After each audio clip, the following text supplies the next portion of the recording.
Hello, welcome to Fat Larry's, and this is How To Friday.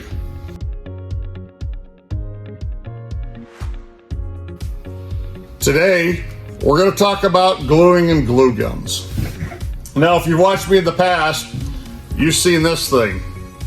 And some of you have probably used them and said, why in the crap is he using these things?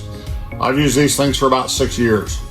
And I will not be using them anymore. So today, this is the last time you're going to see the $10 purple Harbor Freight gun. And I'll explain why. Even though they're cheap, they're cheap and they're getting cheaper. These new guns, I wait for them to go on sale for 10 bucks a piece, and I'd go buy 2 or 3 of them. And the first glue gun lasted me 2 or 3 years. The second glue gun lasted me a year. The last glue guns lasted me a month. And what happens is this valve here gets to the point that it sticks. And you can see that right there. I'm pulling on that pretty hard, and it's not going. And so these valves in here get stuck, and you can't spray, so they won't work. So the best thing to do with this glue gun is I'm gonna save the regulator valve, and I'm gonna take the rest of it, throw it in the garbage. And here's my new glue gun. Now, thanks to Phil Cato and Cato 101, they've been using these guns. And I went to class to help out and to hang out with them. And Cato had a whole bunch of these new guns that he bought off Amazon. They're Endozer guns. You can see the little logo right there on the front. And you can pick those up off Amazon for 25, 30 bucks. The other reason I like these things is it comes with a regulator valve. And notice here, I got this little red thing on the bottom. That is a precipitation remover. So it takes the water out of the line. So if you don't have a dryer on your air compressor, you're gonna want one of these on there, okay? Especially if you have a big compressor that's running every day. You're going to want something like that. I have 2 big compressors here that I use. I have 2 because I do a lot of sandblasting, and one just won't keep up.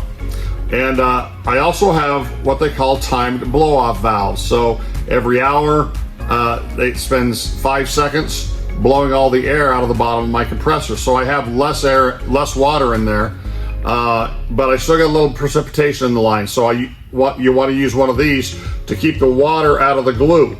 If you get water in your glue is going to float, and the water's going to penetrate whatever you're spraying.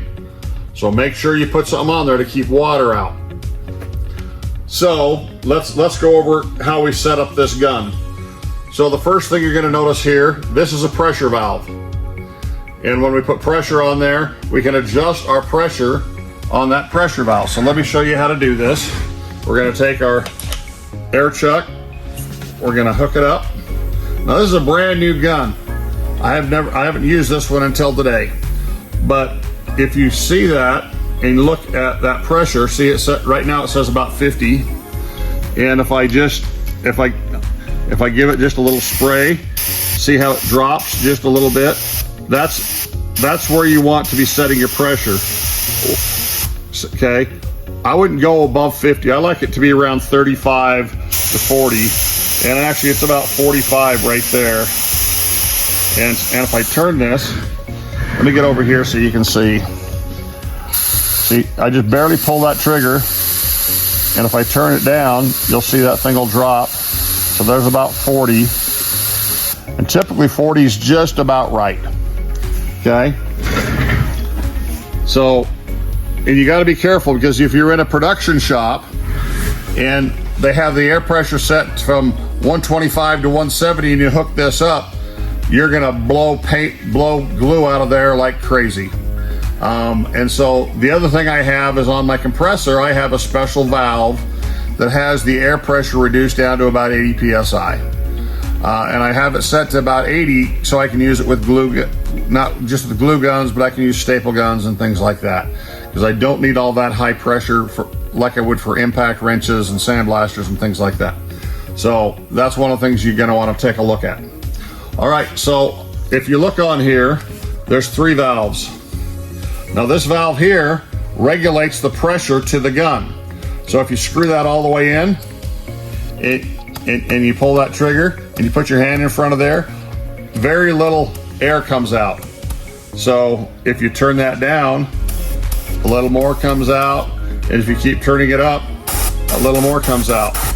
Okay, so what's going to happen is when you start spraying your products, you're going to want to make sure you have that air adjusted just right. Now Wes told me he likes to keep his really low, and I change mine depending on what I'm doing, but I like it just a little bit more unless I'm working on fabric. Now I'm going to show you some fabric we're going to be spraying here today, and I use a lot of this fabric that I get from Keystone, and it's got a cool little pattern to it. It looks really good, especially a combination with leather. And so but the thing I found with a lot of fabric is if you spray it at a higher pressure, it's going to seep right through the fabric.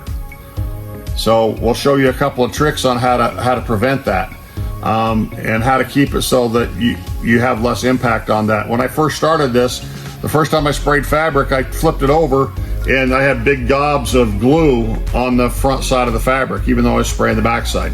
So I'm going to show you a couple of tricks on how to keep that from happening. So once you got that just right, then this here, if you look at it, it's got this little design here. That is for the pattern. So when you shoot it, it goes from small to wide. All right, so we've got this all turned down all the way, and what it's going to do, it's going to start at just a small spot. See that? If we turn it up a little bit, notice how it's wider. We turn it up. Notice how it's wider even. You turn that all the way up and see how wide that is. I mean, it gets pretty wide. And so you're gonna wanna kind of play with that to see where you want it. It really depends on how big a surface you're doing and what you're doing. And I'll show you a couple of reasons we'd wanna narrow it down. Now the last piece here controls how far out the needle goes, because inside here is a needle that goes all the way to the front here. And notice right now, I'm not getting anything out. So if I pull that needle back, I'm pulling it all the way back, and that's what we're getting. Okay. So you're gonna kind of want to work that and figure out where the good spot is, and that's about the good spot right there. And then create your fan, because it depends on what you're trying to do and what you're spraying. Okay, and you might even adjust your pressure a little bit. See, if I turn down that pressure, see, it puts a little bit less glue on there. So you know, kind of work with that. All right, let's talk about cleaning this thing. So I've had some of these guns that have been loaded for months, and they work and they work and they work until they don't. And when they don't, they typically get plugged up and gummed up. You're gonna see you get lots of spray. Just in the little bit that we've done here, we got glue right there. So this thing comes off, and I'm not gonna take it all the way apart. And there's a tool that comes with the gun to pull this off. So pull that off and make sure that's clean, because you're gonna get glue through here. Now inside here is this needle, okay? And when you pull on the trigger, it pulls the needle back and lets glue come in and pushes air through there, and it sprays the glue, okay? And so this needle will sometimes get glue on it. You can see this is an old one that's got a little bit of glue on there. So you want to take it all apart and get it cleaned off. Now before I pull everything off, I take my gun off, and then I'll get some cleaner. And I've got 3 different types of cleaners that I've used to help this. Naked Gun is a spray cleaner. and it's typically used to clean paint guns. But I find it works really good for this because I can pressure through there. Cosmoline remover and 3M general purpose adhesive cleaner are also my go-tos. And you can actually, once you take this off, you can just fill the tip here with it and then pull the trigger and spray it through. And it will get about 90% of the stuff off and get it cleaned out, okay? But once you do that, you still want to pull it apart and wipe it down and make sure it's all clean. And then you're going to stick this back in, and there's a spring between the end of this and this cap, so you kind of got to push hard to push it back in. And then clean your tip good. And notice there's little teeny holes in that tip, and sometimes they'll get glue in there, and that's one of the reasons it'll cause it to gum up and not spray right. Okay, so now you know how to set up your gun, you know how to clean your gun, and those are the two biggest obstacles to using a spray gun. Okay, now the other thing is you make sure you use the right glue. Now, my buddy here, Weldwood, make sure you get the Landau top and trim. It works really, really good. I buy it by the 5 gallon at a time. I go through probably 5 gallons a year, sometimes more. And it works really good. I spray it, I put it in a cup, I brush it. I've used it all different kinds of ways, but don't cheap out. Spray glue is not the same as this. So, you've seen me use these. Do not use these in place of this. You will be mad. They do not hold the same. They do not last as long. They wear faster than this. This will hold it permanently. These will not. Don't use these to spray door panels, headliners, anything like that. If you're using a spray glue out of a can, it's not gonna last. Okay? So that's my 2 cents worth. Get some Weldwood. Now, if you're not using that much, you can buy a gallon at a time. But 5 gallons it's like $150 or so. A gallon is like 60. So it's not much difference in price, to get a 5 gallon versus a gallon. If you get a 5 gallon, buy you a bucket tipper. They have 5 gallon bucket tippers on Amazon that are $30, $40. It will keep you from dumping your glue all over the ground. Okay? And it's a good thing. It's nice that you can just take it, pull your top off, and your tipper will just rotate it and dump it right into your gun or into a cup or whatever you want to do. So make sure you get the right glue, because that is half of your success, is your product working well. All right, so let's go on to the next. All right, now I'm going to show you a few gluing techniques. We've got a piece of fabric here that I was showing you a little earlier, and we got some foam. Because one of the things we want to do is we want to glue our fabric to the foam before we sew it up. Now, the further you are away from that piece that you're spraying, the bigger the pattern is, but the less glue, because it's going to shoot the same amount of glue. It's just going to spread out in a pattern as it goes. Okay, so if you spray right down here like this, see how much glue we've got there? We got a lot of glue. It just puts a great big dot of glue. If I'm back here, see how much that's spread out? It spread that glue out over about 4 or 5 inches. Okay, and the further back I get, the bigger that pattern's going to be. So depending on how you got your glue gun set up, if you got it down to a small point, back up and shoot that glue. Now remember, I told you, you got to be careful on fabric, because if you shoot this fabric right there, it's going to go right through the fabric. Okay, and when that sits, it's going to soak right through it. And if you push it with whatever you do, and it'll show up on the other side. Okay, so when you do your fabric, be careful. come back a little bit and spray it lightly.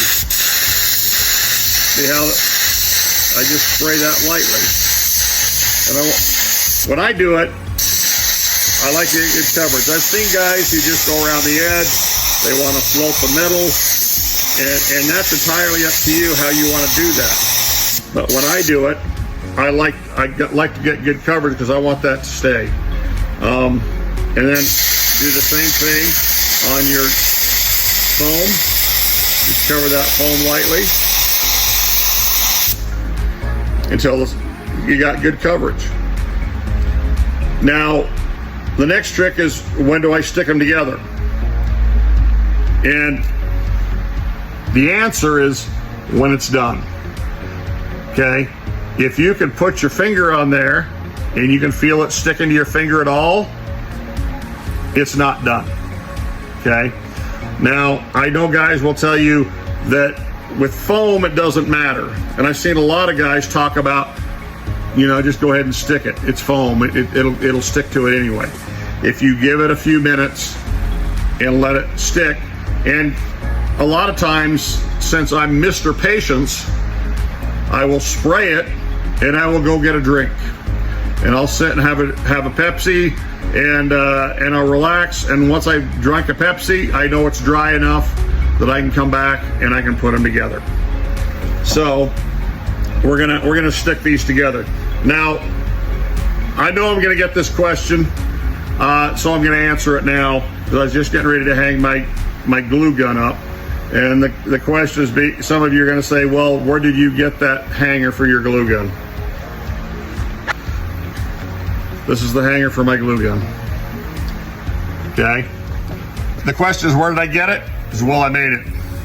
I bought me a 3D printer because I wanted to 3D print some parts, and I got looking through the Creality website, and this was on Creality. It's a guitar holder, and I printed one off because I got a handful of guitars, and I thought it'd be kind of cool, and I was trying to figure it out. So I printed it off, and I go, well, that'd be great to hang my paint gun.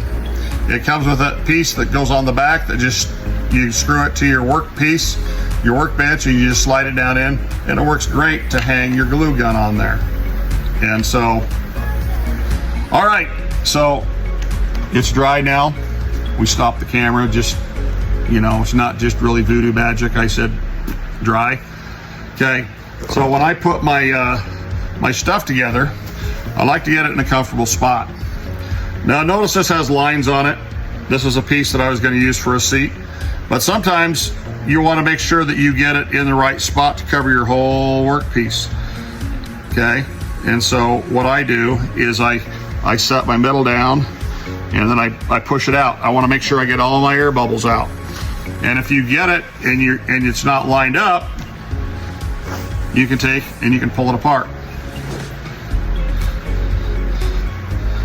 and make sure that those lines match up where they're supposed to.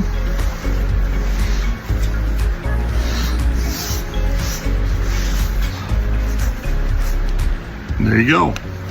And the thing I like about doing it this way is, notice that if you look at my fabric, it all lays out flat. Everything goes down flat. When I do leather, I really like how it works, because that leather just pulls out, you can pull that out nice and tight. And now what I'll do is I'll stitch my lines here, and I'll stitch around my edge, and then I'll trim up all my excess, and I'm ready to sew it together. So make sure you wait, make sure it's dried up, and it will come apart if you need to pull it apart, but that's going to stick. And if you hit that with a little heat or a little steam, it'll reactivate that glue, and it'll soak right into there, and it'll work really good. All right, the next thing I want to show you is how to glue foam, because if you're doing custom seats and you want your foam to have the shape you want, you cut it in patterns. Okay, and so I've got a whole bunch of different patterns, and one of the things you'll find is, when you go into most custom shops, if they're doing their own foam, they're gonna have patterns. and they're going to have different size of patterns, and they're going to have different size bolsters, and they're going to have different lengths and tops and backs. You notice short ones, that's from the back seat of a Jeep. It's very small. This is from the back seat of a 48 Buick. It's a monster. Monster, monster, monster. I could take a nap in the back of that thing and be comfortable. And so when you get your shapes, you know, you'll build a library of different sizes of patterns. So when I go to create a new seat, I'll pull out my stack of patterns and find one that fits the length that I want. And then when you cut them, now these two are not perfectly the same shape. They're a little bit different, but they're pretty close. And so I'm going to show you how to glue it up and how to make that work. So, but what I like to do is I'll put these things back to back, right next to each other. And then I'll spray my glue. And the one thing about doing foam is you want to make sure you get the edge really good. Okay? Because if you don't get that edge really good, especially on the top side,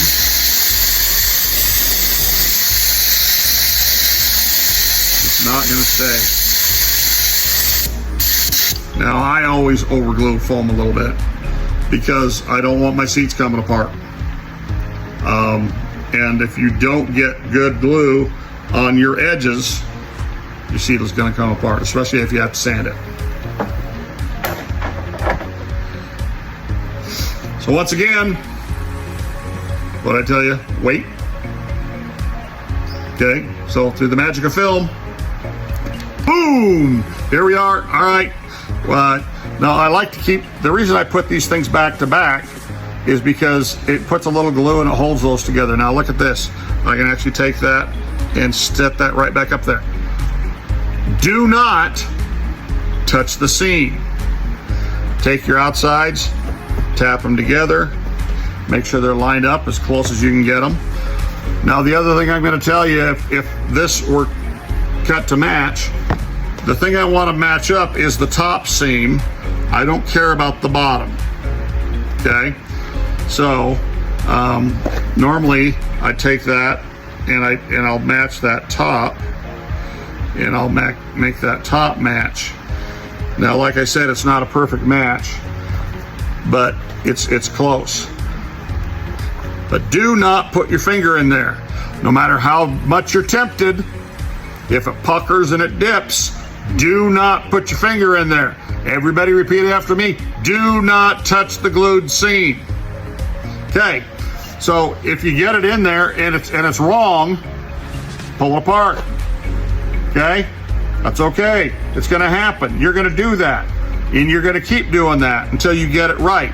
Okay, so you see that, but that seam, if you look at that really close, you can see that seam is nice and tight, and that seam there is nice and tight. And you're saying, but Larry, there's a little dip right there. All right, I'm going to show you a trick. Now, there's a couple of ways you can do this.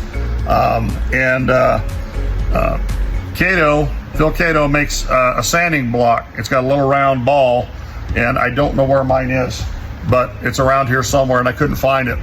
But if you have to take more than just a little bit off with sandpaper, I've seen guys use cheese graters. Now, Justin Stevens has a cheese grater screwed to a block to a 2x4.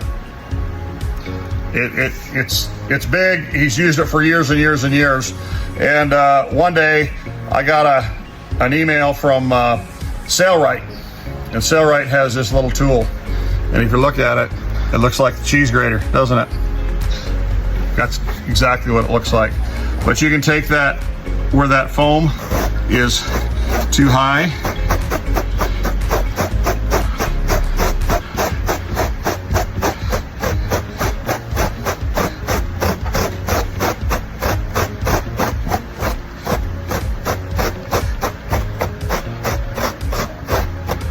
Look at that, that's all it took. Now it's nice and smooth. You can tell that it matches up good. I got a little bit of sanding left to do there, but But notice my seam didn't come apart. Okay. Now don't leave this for a couple of hours. I mean, normally wouldn't do it this soon. But if you leave that for a couple hours or overnight for this glue to set up and become permanent with this foam, that way you won't stretch it or spread it or split it. Even there on the very tip, see that? I didn't get the very tip of it. So I'm gonna have to go back and glue that tip. Notice I said make sure you get all the way to the edge. And don't put your finger in there. Push on the outsides and get it glued up. The other thing you're gonna run into is when you do a seat and you have to have a seam that goes down into the foam. One of the things you'll see is that you'll take that glue and you're gonna want more glue in that foam, okay? So if you're gonna glue it, you're gonna commit, glue it. Put plenty of glue in there. And so when you take your fabric and you push it down into that seam, make sure you do it. So you're gonna take your glue gun and you got your groove and you're gonna get right down here and you're gonna spray that glue into that seam. And you're gonna spray your fabric really good on both sides. Make sure the end of it has glue. Make sure it sets up and then put it in and push that in there. And you can use a tucking tool or a pressing tool or something to put that down in there, but then it's gonna hold, then it's gonna last, it's gonna stay. So if you have any other questions about glue and gluing and spraying glue, or what kind of glue you should use, whether you should touch the seam of a glued piece of foam, let me know. Give me comments, questions, and I'm going to ask for your help. We're going to do a question and answer session. I've had a lot of questions, and some of them I've missed. I apologize for those that I've missed, but we're going to have a question and answer session. So would you please send me your question on this on Instagram or YouTube, and tell me what you'd like to learn about or you have questions on. And who knows, maybe I'll have guests on there here with me to help me out too. So if you'll post those on there and share it, like us on Instagram, like us on Facebook, like us on YouTube, share us with those in your community, share us with your friends. We like to hear from you. We like to talk to you. It was fun to see a bunch of the people at the Cato's Cato 101 classes recently, and talk to those people who have been following me and talking to me, and it was a lot of fun. If you want to learn how to do this, go to Cato 101 and sign up for a class. Hope to see you there. This is Fat Larry saying we'll see you later.